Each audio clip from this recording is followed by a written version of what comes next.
Hello, everyone. Welcome to another interview from Simply Nerdy. I'm your host, Steven. I'm joined today by Austin. I always get the pointing wrong. Austin. And we have a special guest. We have Aaron and Hall. Thank you so much for joining us, Aaron.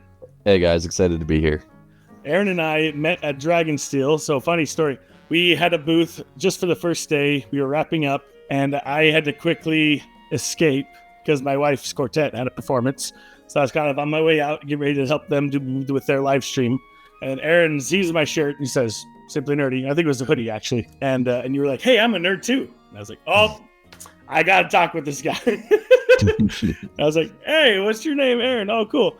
And then you introduced me to your book, Legend of and you were like, hey, what's your name? I was like, hey, my name is Steven. You're like, oh, there's a character in this book, Legend of named Steven. And he's, he kind of gave me a little synopsis of the story. And yeah, I was just like, okay, this is hilarious. I need to, all right, I got to give this book a try. So I enjoyed our conversation. I was like, hey, we should have you on the show. Bought the book.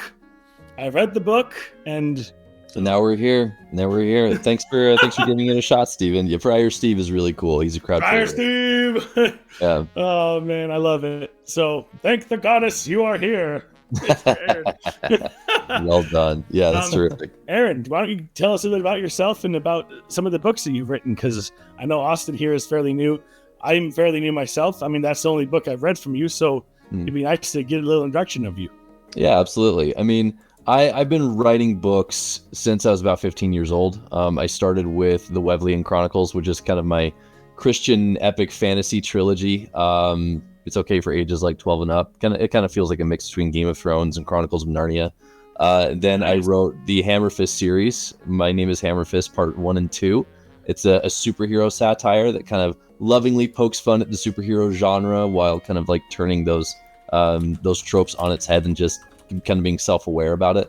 And I've also done a couple collections of stories, poems, and weird third things. One is called I'm Sorry, Here's a Plasma Rifle. You can get it for free on my website. And the other one is called Love Letters to a House on Fire.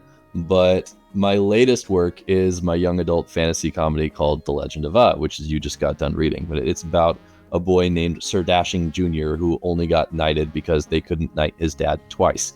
So he goes on his own adventure to prove that he's worthy of his new title, and many misadventures ensue. It's a really, really fun read. I testify it's true. Dang, it was so good. Thanks, man. I appreciate it. It was so good. I loved it. So it sounds like it's a little bit of a comedy. Is that true, or it's just absolutely. You said it's a little more whimsical? Absolutely. Yeah. The objective in The Legend of was I wanted to make a loving parody of the fantasy genre itself. So you notice a lot of little like nods or jabs at IPs that you're very familiar with, but it's all stitched together with these like really great characters that actually have meaningful arcs, and there's some great personal growth, and it's just heartwarming at the end. Like, it's really funny, but it also gives you a warm hug. That's awesome. It really does. Question: How did you come up with The Legend of Like, why Like, first of all, I love it, but how did you come up with that?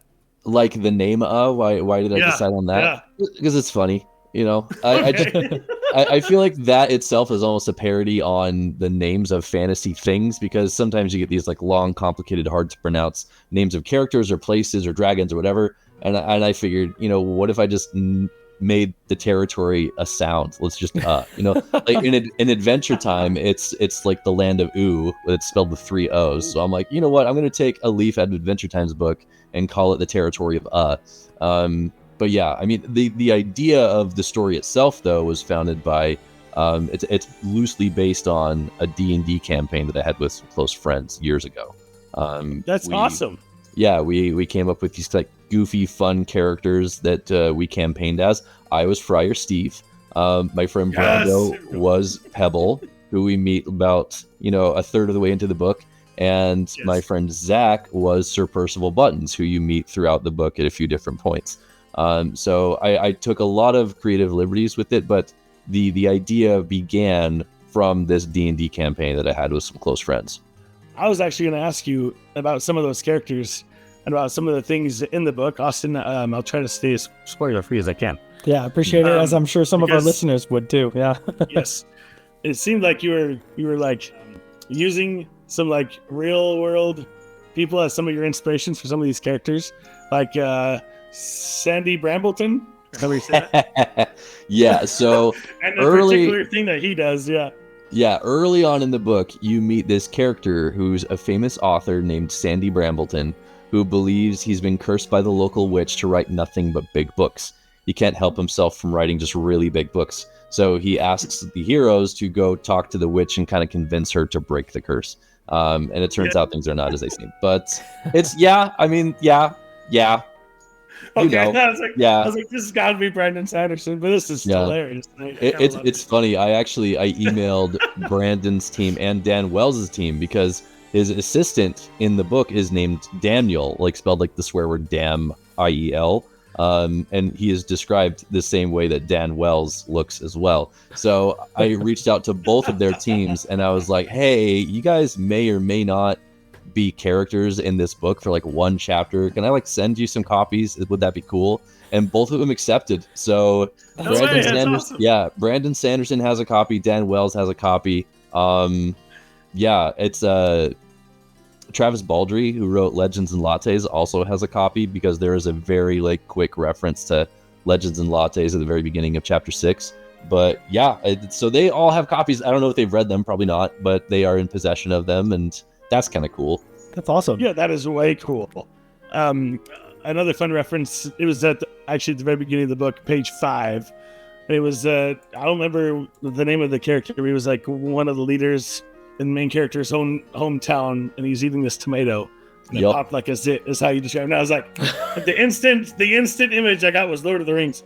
Yep. Lord of the Rings, I see it. I know exactly what he's going for.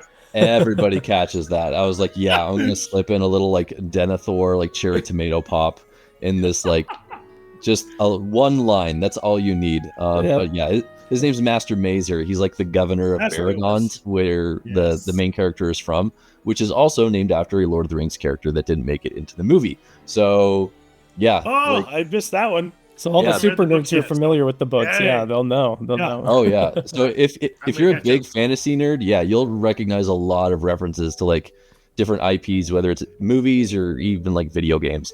It was fun to kind of figure out where to kind of like shoehorn these references in while still maintaining a meaningful story with characters of my own.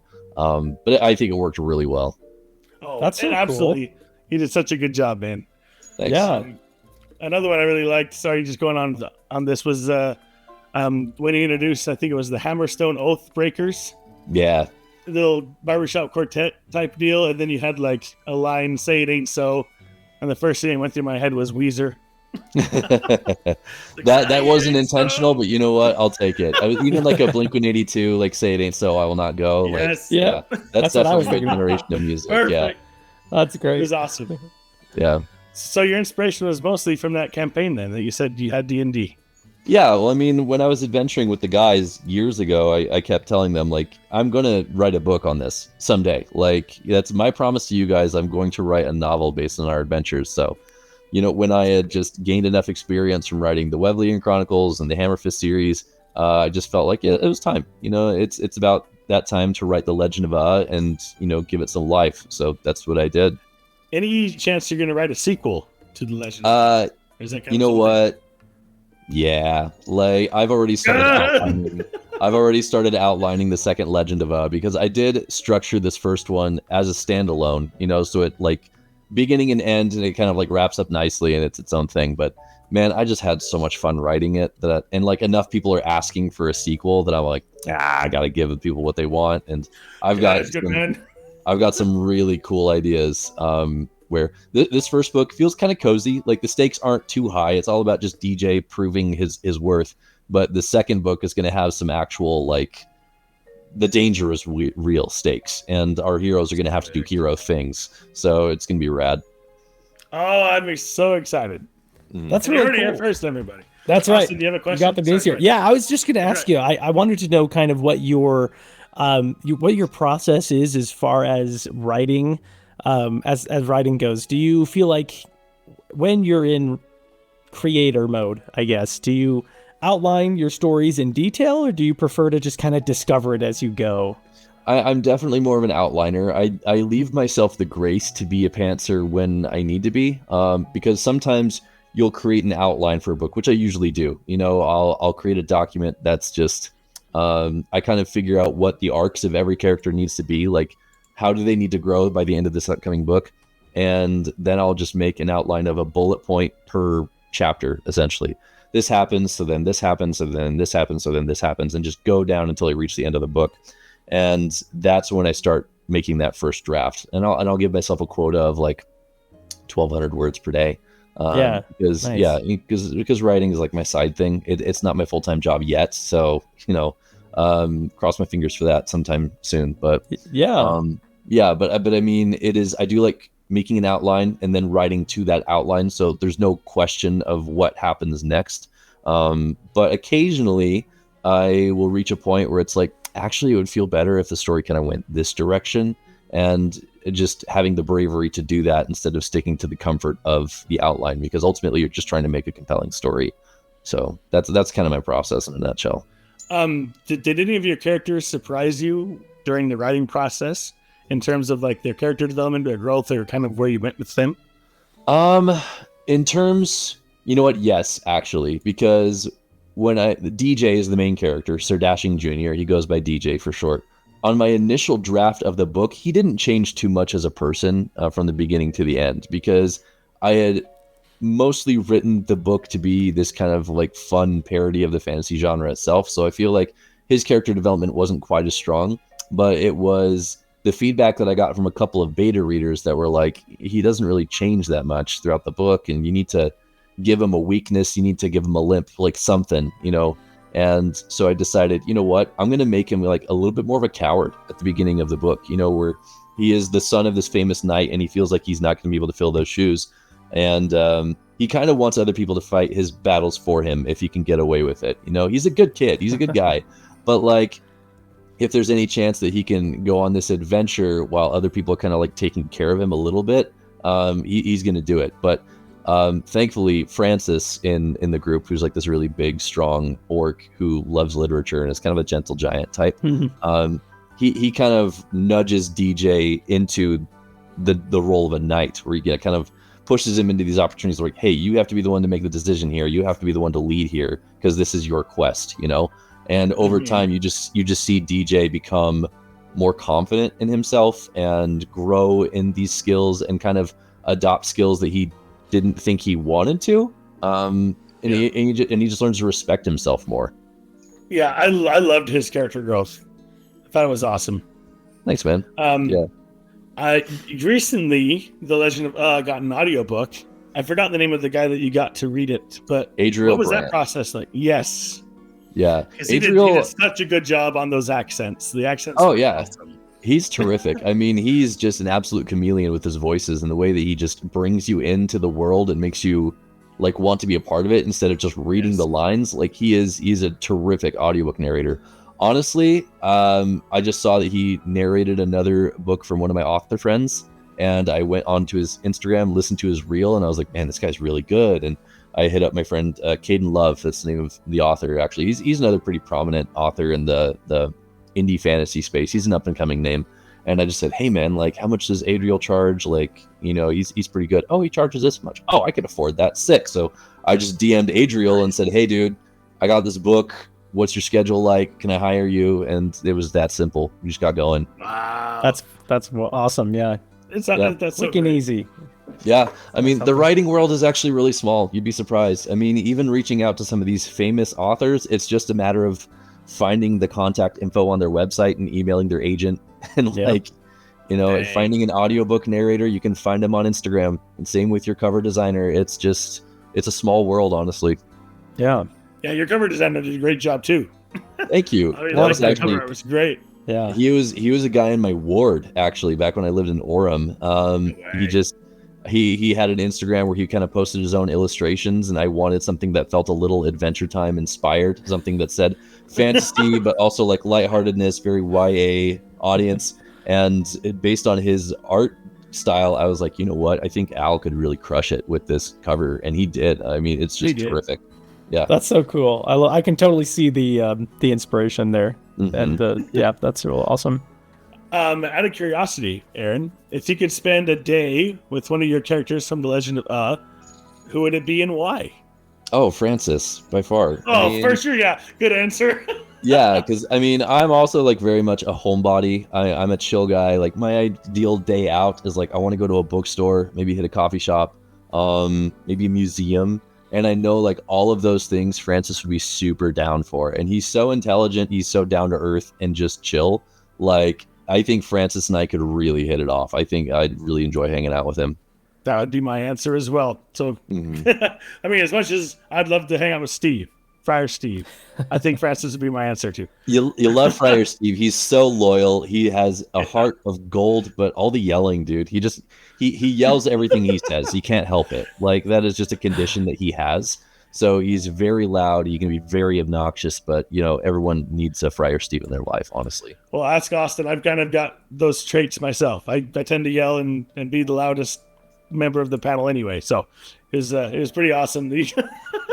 He's loud, but it's a good thing. It's good. It's a good thing. Yeah. What was the most challenging part about building this world? Did you run into anything that was particularly difficult? There wasn't a lot that was difficult in the world building phase. Honestly, it's kind of funny because I actually did more world building for The Legend of than I did with my previous fantasy trilogy. Just because I have like more experience at this point. And there's a lot of world building stuff that didn't even make it into the book. Maybe it'll happen in the sequel. But there's a lot of lore and stuff that I wrote just to like give the world a sense of life. What honestly was the most difficult part of the writing process with this book was the feedback from beta readers, because I thought people were just going to be in love with it. Like I put out a rough draft and then did a revision, then sent it to about a dozen beta readers to get their feedback and see what they thought. And I thought everybody was just going to love it like I did. But the feedback was everyone was pretty whelmed. Like, it was okay. Like, it was fine. So I had to take some feedback from a handful of them and make adjustments to the story, fix some characters. I rewrote some entire chapters. I got rid of some sections. But the end product became a much better book. So it was for the best. That actually goes right into my next question is, were there any scenes or elements that didn't make the final cut but were hard to remove? Like you said, you had to remove sections. Were those sections particularly hard to remove? Yeah. There was an entire section. The House of Philip wasn't in the original draft. It wasn't. That was the House of Philip, the cult in the middle of the forest that, full of people who eat nothing but noodles and they all refer to themselves as Philip, even the women. It was originally a very different setting. That a couple of readers were like, hey dude, this is a YA novel and I think you like this just doesn't fit. You got to get rid of it. And I was like, okay. So I got rid of it. Dang. Mm-hmm. Now I know you're going to ask me what it was. So, okay. What it was is but hold on. I don't want to know if it's going to be in book 2. Are you going to use it again? No, I'm not going to use it. Okay, it's gone forever. Deleted scenes right here. Deleted scenes. I like to put some social commentary in my books where it makes sense, and I wanted to make a chapter or a section, a scene that kind of not poked fun, but raised awareness on how like the fantasy has had a history of like sexualizing women a lot, like in a lot of roles where like they don't really like do much beyond being like a love interest or whatever. So I made a chapter where they stumble upon this village in the middle of the woods that's inhabited by a bunch of like beautiful, strong, elvish women, and these women believe that DJ is the answer to some prophecy that he's going to like sire a generation of warriors to, reign with blood and horror upon the earth and spread, like, so basically these elvish women could just take over the territory. But DJ's like 15. And from my perspective, I was like, oh, like a lot of 15-year-old boys really just want to get laid, like so bad, that's like the thing that they think about. But what if I put him in this situation where it's cranked to 11 and suddenly it's like, whoa, okay, hold on, let's ring this back. This is insane. But it just didn't land, with a lot of the beta readers. They were like, hey dude, this scene doesn't feel right. So I thought about it and said, you know what? You're right. I'm gonna take that out and I'm gonna replace it with something else. And honestly, I think the House of Philip scene is even better. I think it's just so much fun. I love the House of Philip. Yeah, it's kicked up dying with laughter. So yeah, I think in the second, oh my gosh, how are they going to get out of here? This is insane. it really did provide like a great opportunity to provide some tension, because with the rest of the book, like you can kind of feel that like things are going to be fine. It's a very lighthearted fantasy book. You do have some battles and stuff that are really fun, but in the House of Philip, that I feel like that is the strongest scene in the book, where it's like, oh, how are they going to get out of this, you know? But yeah, I think in the second book, I want to send out House of Philip missionaries across the territory, and the gang will run into them and be like, you know, it's and the House of Philip remembers them. They're like, it's you guys, you know. It's gonna be, yeah, it'll be fun. It'll be really, really fun. Dude, I'm dying with laughter already. I can't wait. It's gonna be wonderful. Sounds like there's some real good moments. I'm excited to read this now. It's really, really fun, dude. I'm telling you. And then I'm really biased good. because I wrote it, but like, look at the Goodreads reviews, man. No, like, it's so good. Like, people love this book. That's awesome. It's yeah, I'll definitely have to do that. And I guess on that topic of being someone that's a little less familiar with your work, are there any other of your works or novels that you would recommend?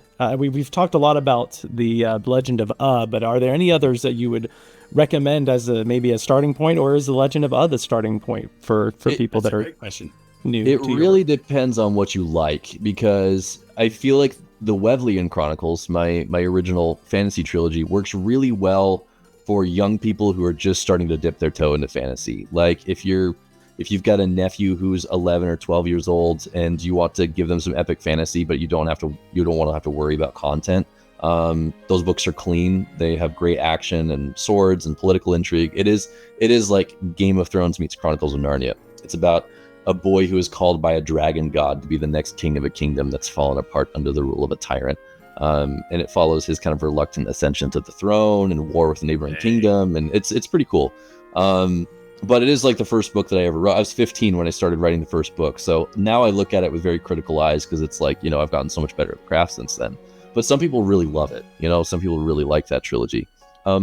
If you are more of a superhero person, or maybe you're feeling burnt out from all the Marvel content, I recommend My Name is Hammerfist 1 and 2, because it is a very fresh take on the superhero genre. It's like, imagine if Invincible was like PG or PG-13. Like that's what it is. It's not gratuitously violent, but it understandingly pokes fun at the tropes of superhero origin stories.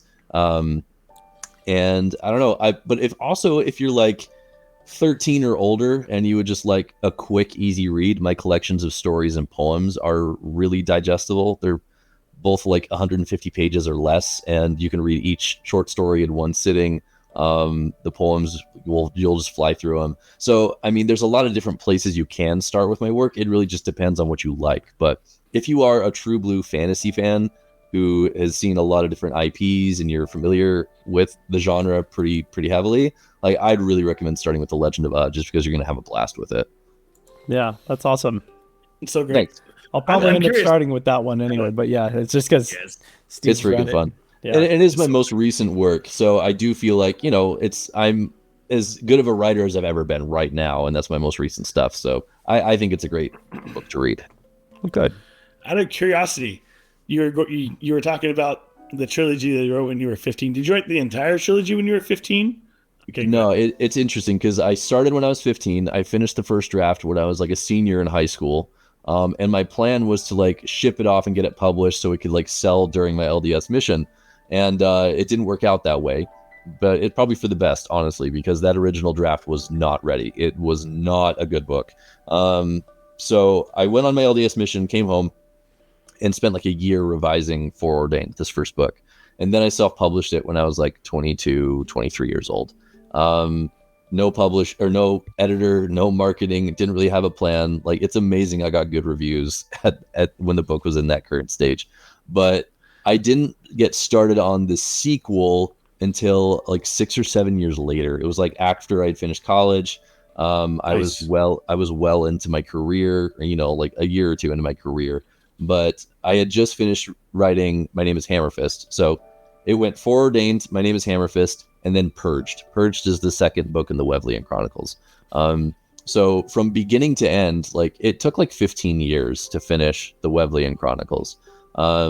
And it's kind of cool because you get to see me grow as a writer through that that's trilogy. fantastic. I was able to hire a professional editor to retroactively go back, look at Foreordained, and they cut out like 17,000 words. They cut it down to size. Whoa! Yeah, it needed it though. It's a much stronger book because of it now. But yeah, my editor said, Foreordained is okay. It's decent, but then Purge starts to get good, and then like Awakened is really good. That's when you start to have some really cool, interesting ideas that you kind of like plug into this world that you've made. So yeah, that's how long it took. That's so cool. It's quite the process. It makes me wonder, like, I've when I was younger, at least, I had always dabbled with the idea of getting into writing, but do it. I never thought my ideas were super good, but that's just my own self-doubt that I need to work through. No, because here's the thing. If you think you have an idea that you really like, I mean, if it's really cool and interesting to you, it's going to be cool and interesting to someone else. Somebody. Yeah, that's true.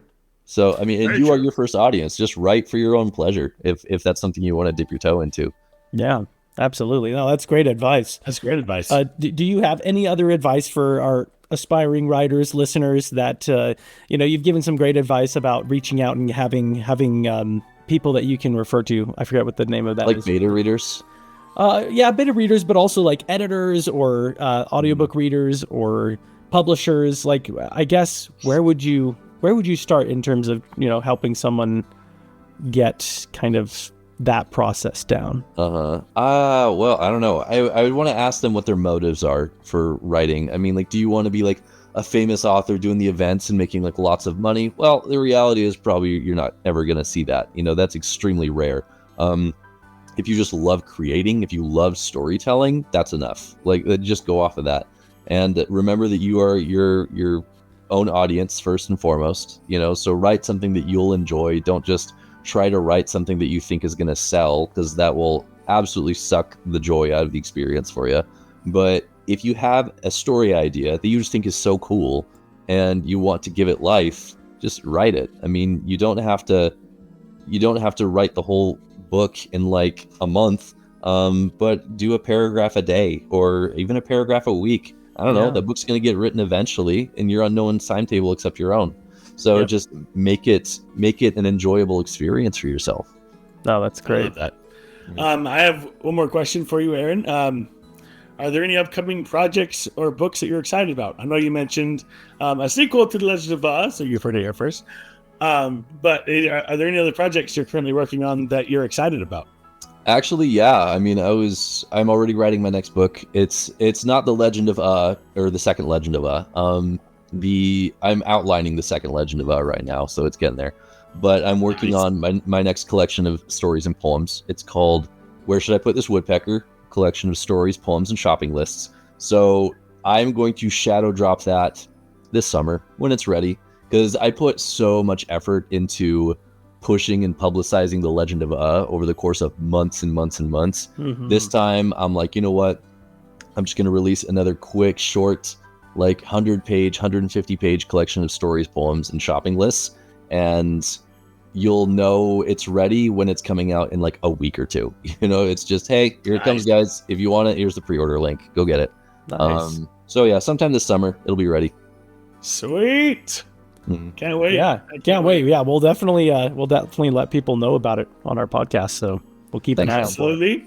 And stay tuned on Simply Nerdy as well. We're going to have a review for The Legend of very soon. I want to get a couple of some more panelists to read it first, and then we will have to review it, because it's a dang good book, guys. I was pleasantly surprised by this one.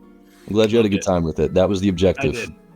I did. I did. Well, now it makes me super excited to read it, so I can't wait, and I'll have to report on it. Think, man. Yeah, to hear what you think when you're done.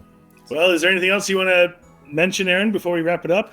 Hit me up on my website. You wish you would have asked? Okay, go ahead. AaronNHall.com is where you can find me. I'm on all the socials, most active on Instagram and TikTok. Go read all my books. Go buy every single one of them.